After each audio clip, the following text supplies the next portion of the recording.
Okay, let's get into it. We are doing a deep dive today on a really powerful pairing. These dual pillars of connection and confidence.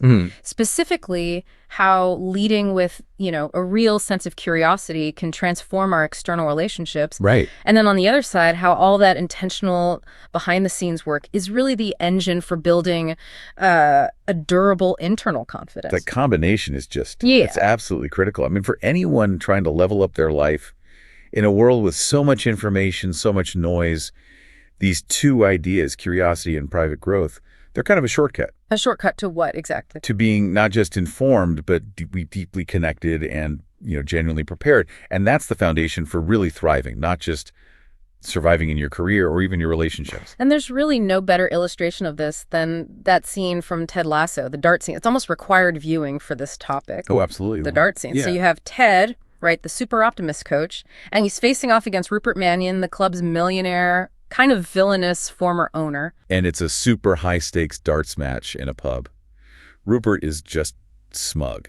He sees Ted as this complete joke, Yeah. a simple American who has no business being there. He judges him completely on the surface. And if Ted loses, Rupert gets to pick the starting lineup for the last two matches. I mean, it would be a total disaster for the team. The tension is just huge. And Ted needs, 2 20s and a double bullseye to win. Right. With his last three darts. And just before he throws that last winning dart, he leans in and he basically delivers the thesis for our entire deep dive today, quoting Walt Whitman. Be curious, not judgmental. Exactly. And it's more than just a nice moral lesson. It's a high-performance strategy. Yeah. Ted explains that people who underestimate others, people like Rupert, they're blinded. Blinded by their own confidence. Totally. They judge everyone instantly because they think they have it all figured out. And the second you stop being curious, you stop gathering intelligence. You literally stop seeing what's right in front of you. And then comes the big reveal. Right as he hits the bullseye for the win, he turns to Rupert and says, because if they were curious, they would have asked questions. Questions like, have you played a lot of darts, Ted? To which he says he would have answered, yes, sir, every Sunday afternoon, with my father from age 10 until I was 16 when he passed away. and boom. Rupert's snap judgment cost him everything. It's so powerful. What's really fascinating, though, is that the sources are clear that judgment is, it's ingrained in us. Yeah. Our ancestors had to be incredibly judgmental. For survival, right. Exactly. That split-second ability to categorize, friend or foe, safe or danger, that was essential when you're dealing with predators or other tribes. So it makes sense that we can't just flip a switch and turn it off. So if it's part of our wiring, how do we stop? How do we stop suspending it from feeling fake? Yeah. If I'm in a meeting and I'm naturally judging someone, how do I pivot to curiosity without it sounding completely forced? That really is the modern work, isn't it? The goal isn't to eliminate it, it's to suspend it. Yeah. To give people the space for a fair shake. Or, as one author puts it, to judge thoughtfully. Because we're working with incomplete information. Critically incomplete information. We only ever see a snapshot, never the full movie. You see the woman with a warm smile who could be anyone, or the tattooed guy in sunglasses inside a coffee shop. Who could just be legally blind. Right. Our snap judgments just don't have enough data. And this choice, judgment versus curiosity, it has these profound consequences. The sources capture this perfectly in what they call the tale of two emails. Oh, this was incredible. The author gets this scathing message, just ridiculing an article he wrote, specifically pointing out the irony of a person who stutters trying to teach communication. Just pure harmful judgment. The sting of that must have been awful. But then almost immediately, he gets the antidote. The next message. The next message is from Denise Young-Smith, former head of HR at Apple, one of the most influential people in Silicon Valley. And she loved the exact same article. Loved it. And instead of judging him, she reached out from a place of, as she put it, pure curiosity with zero judgment. Which tells you everything, right? Yeah. It shows you what makes top leaders truly great communicators. And her method is the key takeaway for you listening.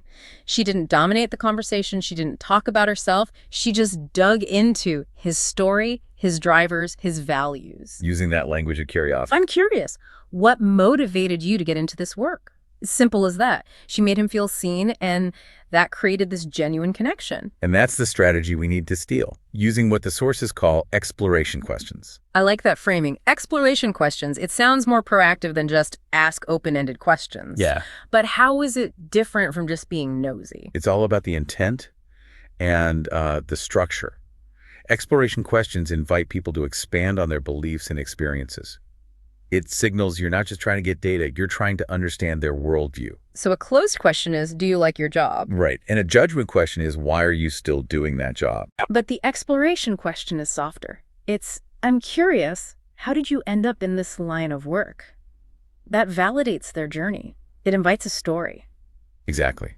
Which brings us to a crucial technique, using padding statements. Padding statements. Yeah, those little transition phrases that I'm curious. Or, that's interesting.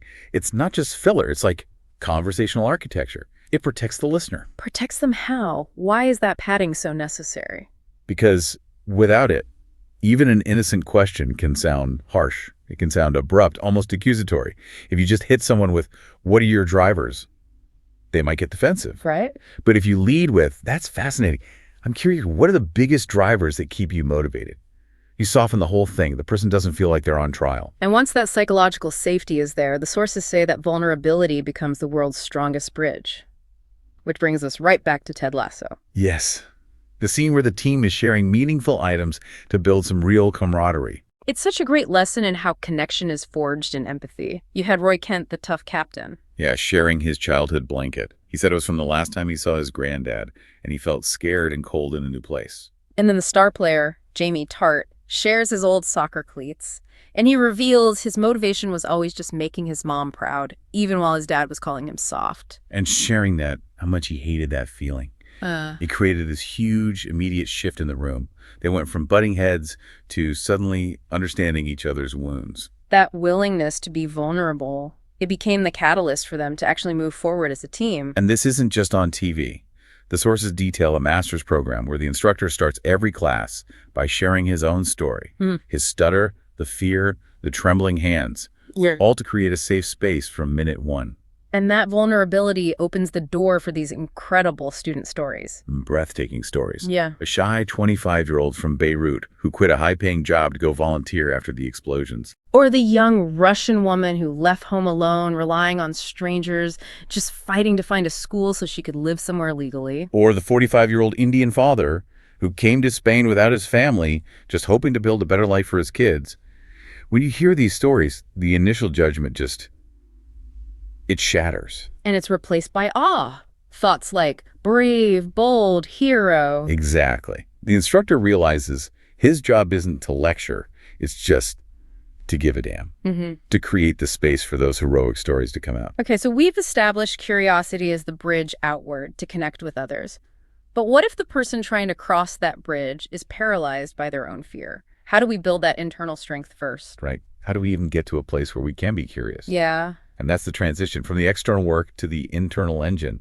This is where growing your confidence in private comes in. We've all had those public speaking traumas. Oh, yeah. The source material recalls this 11th grade history presentation that went horribly wrong, turning fire engine red, feeling like a sputtering machine gun going 8 minutes over. That memory gets so deeply ingrained, doesn't it? It creates this cycle of anxiety. It does.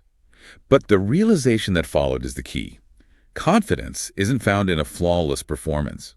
It's found in the deliberate, behind-the-scenes work, in the choice to over-prepare. So where does that preparation start? It starts with a foundational strategy, right before you speak. The sources tell this painful story about a job interview, being asked to sell a pen, and just freezing, stuttering his way out of the room. That sounds absolutely awful. So what was the advice? Did the coach just tell him to practice in a mirror? No, it's much deeper. The coach said, writing is thinking.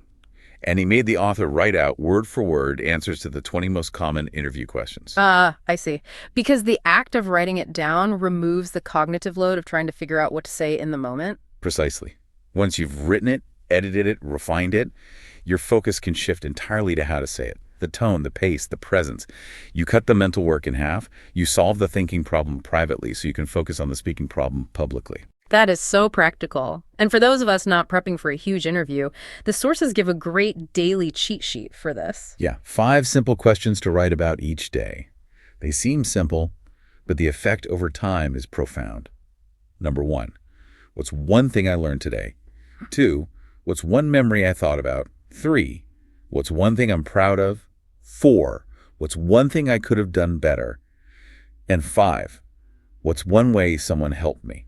That third one, what's one thing I'm proud of? That seems really important. We're so often focused on what we did wrong. It's essential. We just dismiss these small daily wins. Handling a tough email well, hitting a small goal. These questions force you to track the good you do, which reframes the story you tell yourself about your own worth. Yeah. You build internal validation instead of chasing it from the outside. Okay, so building on that writing practice, there's this 3-part toolbox for private growth. The first is observe before you speak. This comes from a teacher who told the author not just to prepare his own presentation, but to be a keen observer of his classmates. What worked? What was persuasive? The world becomes your classroom. You can do this in meetings, chats by the water cooler. You're basically creating a mental database of what actually persuades people. And you notice the details you can adopt. Where did they pause for effect?